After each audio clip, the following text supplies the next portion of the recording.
بسم الله الرحمن الرحيم. اللهم صل وسلم على سيدنا ونبينا وحبيبنا محمد صلی اللہ علیہ وسلم.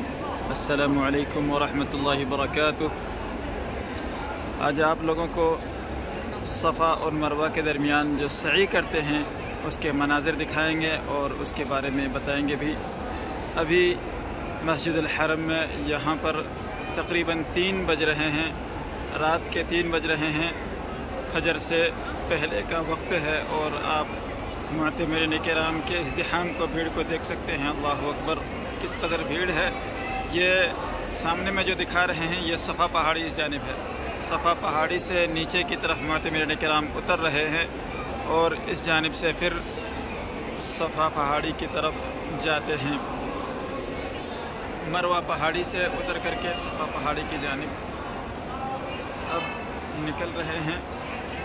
اور یہ درمیان میں ہری لائٹ بھی نظر آ رہی ہے.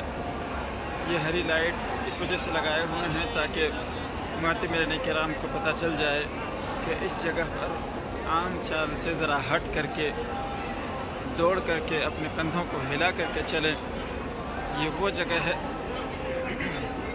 جہاں پر سیدہ حاجرہ علیہ السلام نے دوڑ لگائی تھی.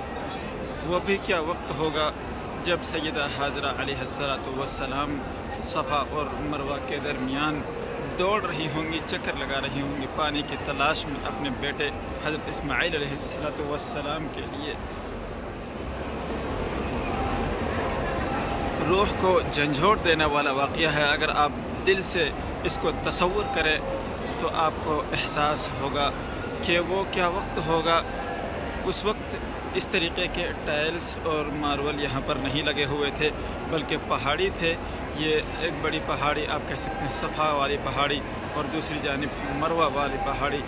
اور سیدہ حاجرہ علیہ السلام ان دونوں کے درمیان دوڑ رہی ہوں گی اور کس طریقے سے یہاں پر پتھر ہوں گے، کنکری ہوں گے، اور اسی کے درمیان میں برابر دوڑ لگا رہی تھیں. اور اسی دوران پھر حضرت جبرائیل علیہ السلام اللہ کے حکم سے آئے اور اپنے پر کے ذریعے سے زمزم کا کنواں ظاہر ہوا.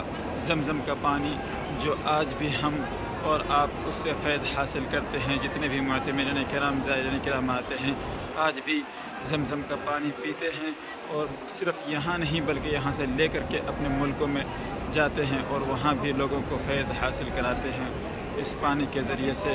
اور وہ سیدہ حاجرہ علیہ السلام کی محنت اور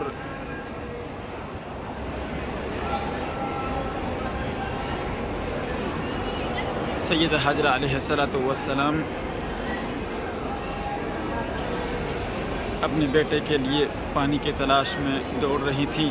پھر اسی کی وجہ سے اللہ تبارک و تعالی نے زمزم کا پانی تحفے میں دیا، اور وہ زمزم کا پانی، زمزم کا کنواں آج بھی موجود ہے.